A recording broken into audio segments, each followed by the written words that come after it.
Henry communicates. As though Henry didn't have enough problems in his life, there was yet another to add to his miseries.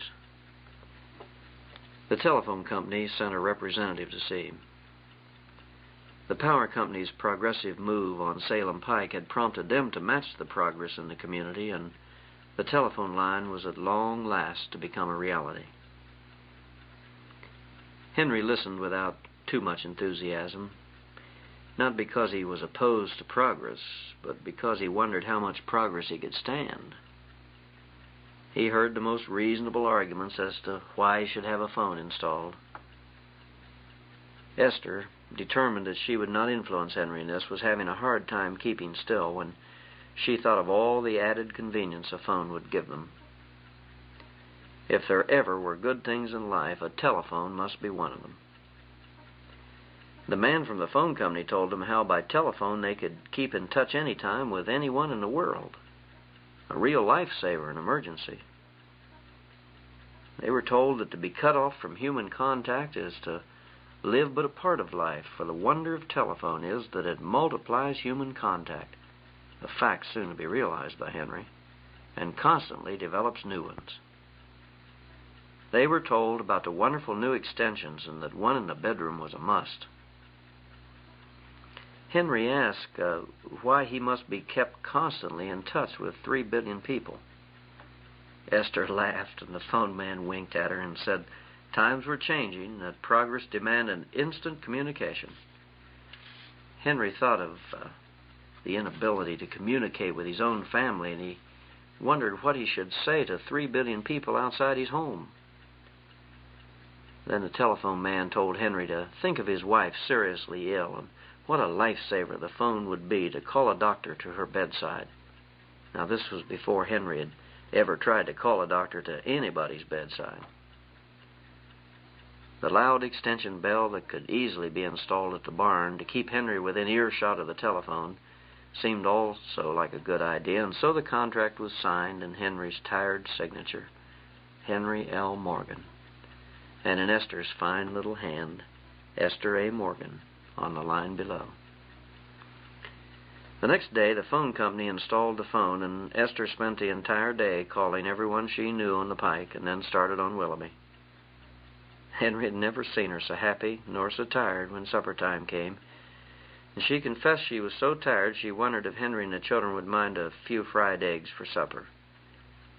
After all, she explained, you don't get a telephone every day and have the ability to keep in touch with the whole world. Henry thought to himself that he was real glad this didn't happen every day, and he hoped it would never happen again.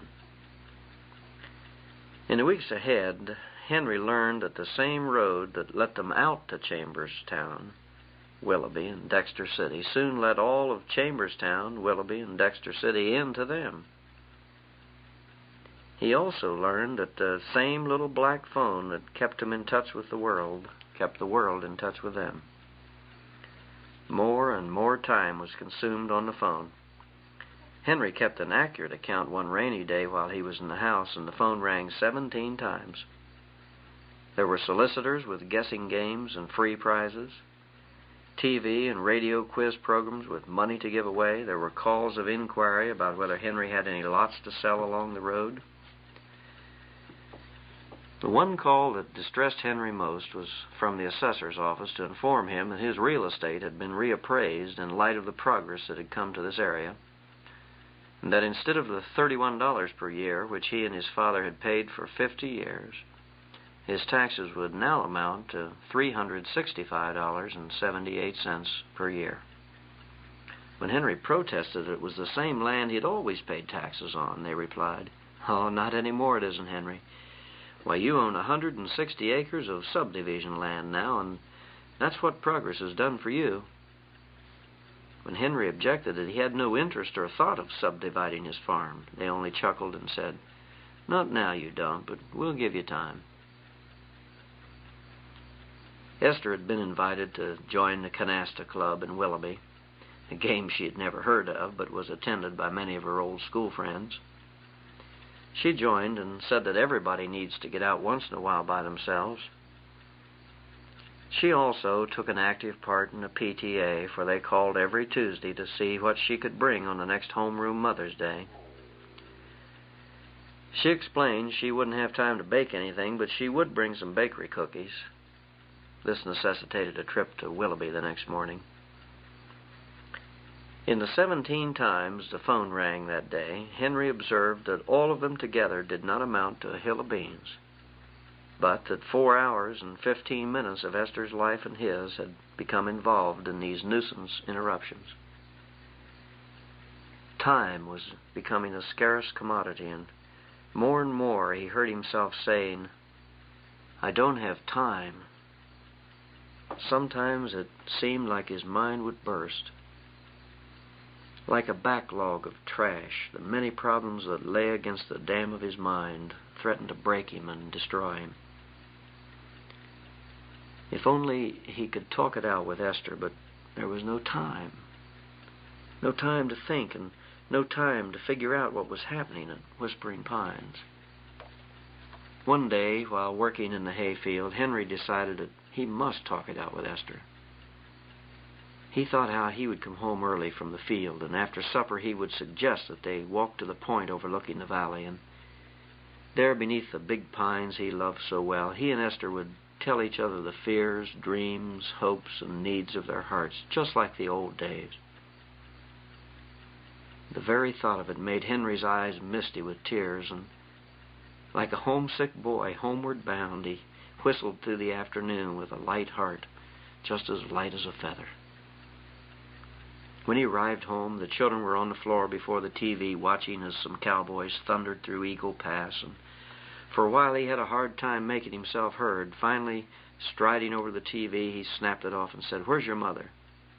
Hilda looked up and said dryly, "Didn't you read the note on the table?"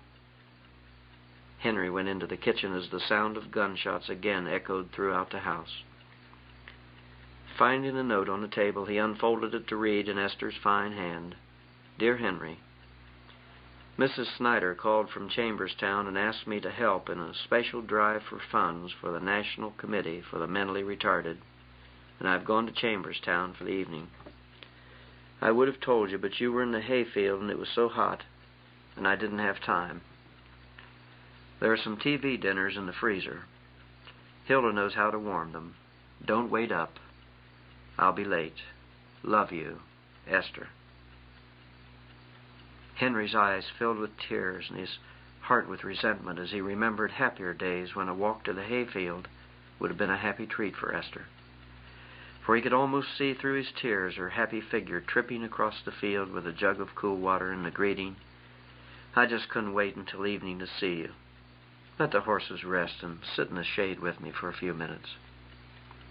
He recalled how they often sat beneath the old oak in the South 40 and reconfirmed their love as the breeze blew through Esther's hair, and how they dreamed and loved and lived.